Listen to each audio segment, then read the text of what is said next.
안녕하세요. 통합과 강의를 시작하도록 하겠습니다. 먼저 산화환원 반응에 대해서 살펴보겠습니다.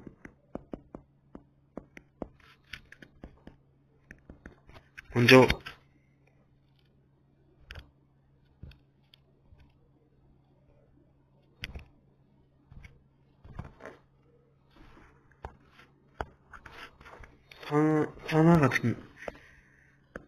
산화 같은 경우는 산소를 얻는 반응입니다. 산화는 이제 조금 산화하고 반대 개념이라고 볼 수 있는데 산소를 잃는 반응입니다. 자, 예를 하나 들어보도록 하겠습니다. 예를 든다면 산화 같은 경우는 탄소와 산소가 만나서 이산화탄소가 되겠죠. 얘를 보면은 여기서 산소를 얻었죠. 그럼 얘는 산화 반응이 되는 거죠.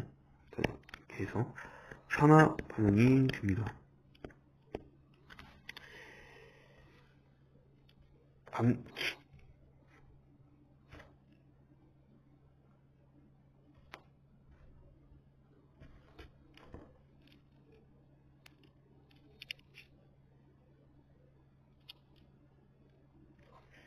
예시 하나를 더 들어보도록 하겠습니다. 이제 산화 구리 같은 경우 이런 식으로 반응을 하게 되는데요. 이렇게 해서 어떤 식이 만들어지냐? 잠깐만요.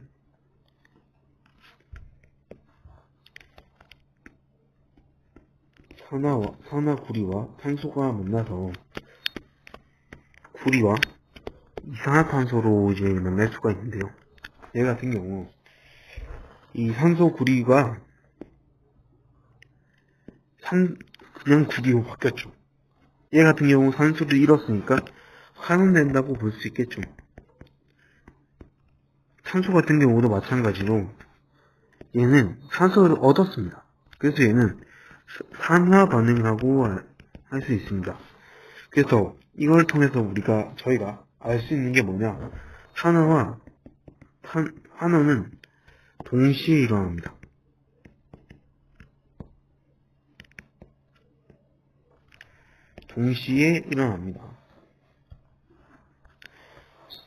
그 다음에 산화환원 반응은 다른 이제 산소 말고도 다른 걸로도 설명을 할 수 있는데요. 일단 표를 먼저 만들어 보자면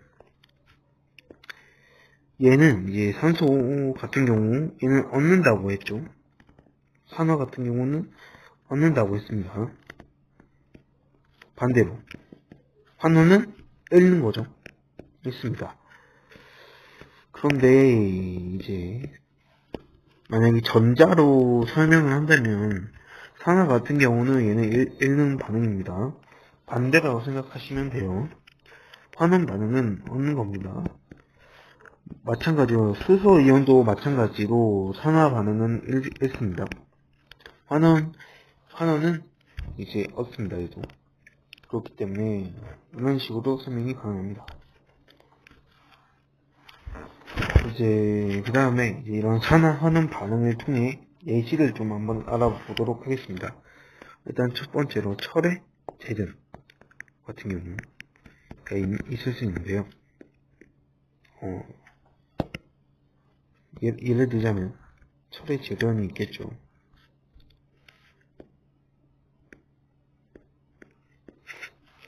철 같은 경우는 보통 산화철에서 일산화탄소와 반응을 하여 철과 이산화탄소를 만들어냅니다.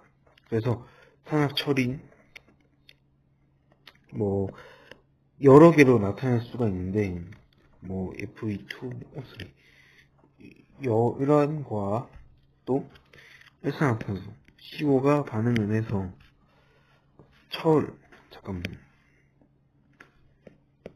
철과 CO2 이산화탄소를 만들어낼 수 있습니다. FE2O3가 아니에요. 그래서 얘 같은 경우도 여기서 산화철에서 철로 만들어냈죠. 산소가 없어진 거니까, 이런 거니까 환원 반응이라고 할 수 있겠고요. 일산화탄소에서 이산화탄소, 즉 산소와 하나가 더 붙었으니까 얘는 산화 반응이라고 볼 수 있습니다. 이렇게 철은 산화 환원 반응을 통해서 만들어집니다. 또 다른 예로 뭐 저희가 만약에 바깥에 사과를 놔두게 되면 사과가 뭐 예를 들면 저희가 먹고 남겨진 사과를 그대로 놔두게 되면 얘가 갈색깔로 변하죠. 갈변하게 되죠. 이렇게 사과가 있다 치면 갈변하게 됩니다. 그러니까 왜 갈변이 나냐? 왜냐면 얘는 산소하고 만나서 산화하는 반응이 진행됐기 때문에 갈변이 되는 겁니다. 그래서 마지막으로 한 번 더 알아보자면 산화 반응 같은 경우 산소를 얻고요. 전자와 수소 이온을 잃습니다. 반대라고 생각하시면 되고요. 환원 반응은 산소를 잃고요. 전자와 수소 이온을 얻습니다. 그래서 이런 식으로 생각을 해주시면 되겠습니다. 이제 다음은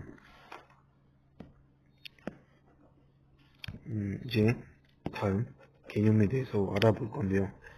다음은 뭐에 대해서 알아볼 거냐면 산과 염기에 대해서 설명을 하겠습니다. 그래서 산과 염기에 대해서 조금 설명을 하자면, 산은 이제 정의가 어떻게 되냐면 물에 녹아 수소이온을 내놓는 물질입니다.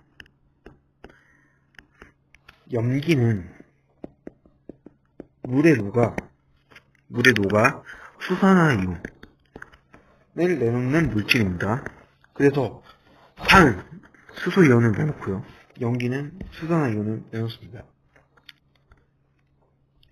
이 산이 나타내는 공통적인 성질을 산성이라고 하는데요. 이 산성이 나타나는 까닭은 이유는 H 플러스 때문이죠. 일단은 이 산성의 대표적인 특징, 신맛이 납니다. 우리가 보십시오. 레몬이 산성입니다. 레몬 어때요? 시죠? 그래서 이러한 신맛이 나타났고요. 두 번째로 수용액에 전류가 흐릅니다. 수용액에 전류가 흐르게 됩니다. 얘도 왜 그러냐? 산 수용액에 이제 이온이 존재하기 때문입니다. 세 번째, 금속과 반응하면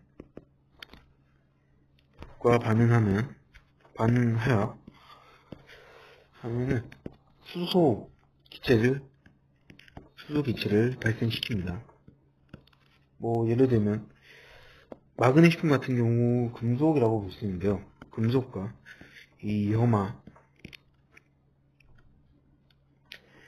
수소가 이제 반응을 하면 이제 이러한 식이 만들어지게 됩니다. 이게 수소 이온이 되겠죠. 그래서 금속과 반응하면 수소 기체가 만들어지게 됩니다. 네 번째, 탄산칼슘과 이제 반응을 하면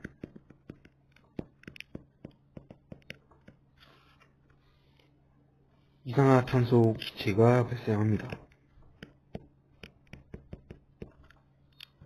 다섯 번째, 푸른색 리트머스 종이를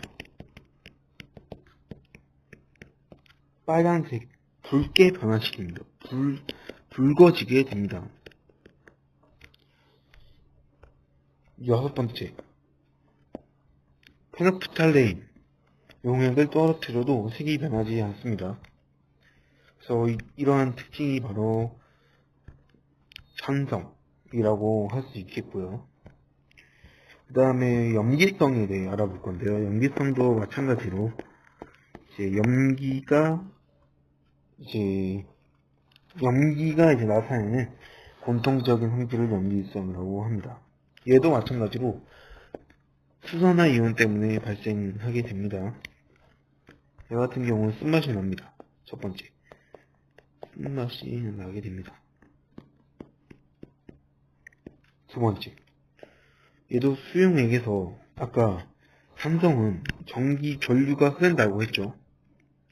마찬가지로 이 염기성에서도 전류가 흐릅니다. 수용액에서는 전류가 흐릅니다. 세 번째, 그런데 이제 여기서 이제 조금 달라지게 되는데, 아까 산성은 금속하고 탄산칼슘과 반응한다 했죠. 근데 얘는 금속과 탄산칼슘에 반응하지 않습니다. 얘는 반응하지 않아요. 이게 산성하고 염기성의 차이점이 될 수 있겠죠. 네 번째, 얘는 단백질을 녹이는 성질을 가지고 있습니다. 대표적으로 비누도 염기성이에요. 비누도 염기예요. 그렇기 때문에 저희가 비누로 씻으면 어떻게 돼요? 거품이 나죠. 이게 우리 몸에 있는 단백질이 벗겨지는 그런 사례입니다. 그래서 이런 비누나 그렇기 때문에 저희가 이게 단백질이 벗겨지면서 손을 씻게 될 수 있는 거죠. 그리고 이것 때문에 미끈거리는 겁니다. 비누가 미끈거리잖아요. 이것 때문인 겁니다. 그 다음에 다섯 번째로 붉은색. 산성은 푸른색 리트머스 종이었습니다. 그런데 염기성은 붉은색 리트머스 종이입니다. 그 다음에 여섯 번째, 아까 산성은 페노프탈레인 용액을 떨어뜨리면 색이 변하지 않습니다. 그런데 이것은 페노프탈레인 용액을 떨어뜨리면 붉은색으로 변합니다.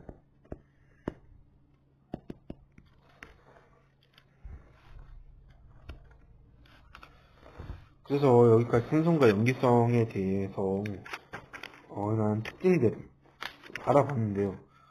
이제 조금 더 알아보자면 이 pH를 기준으로 산성과 염기성을 나눌 수 있습니다.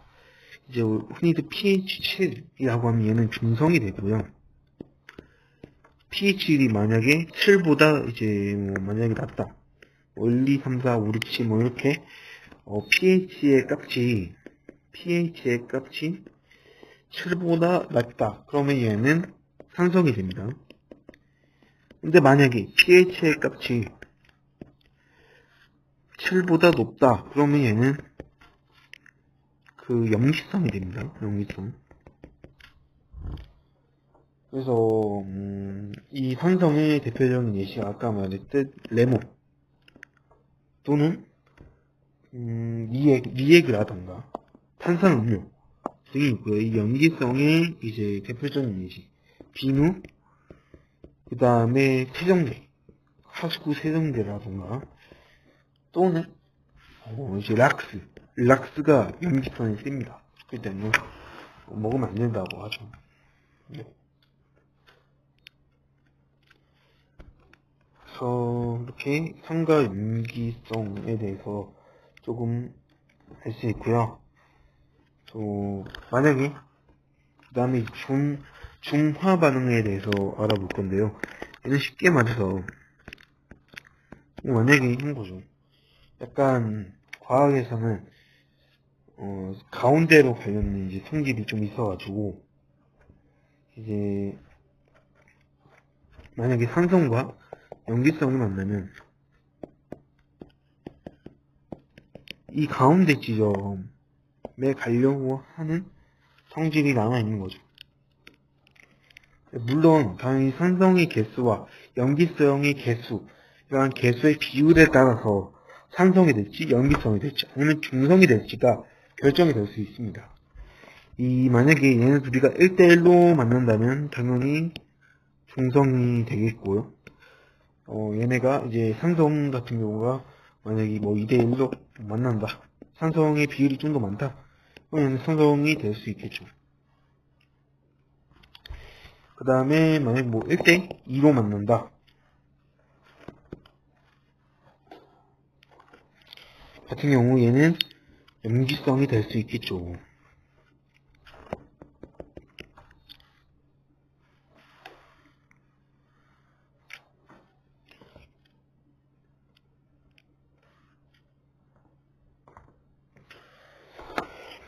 그래서 여기서 강의를 마치도록 하겠습니다.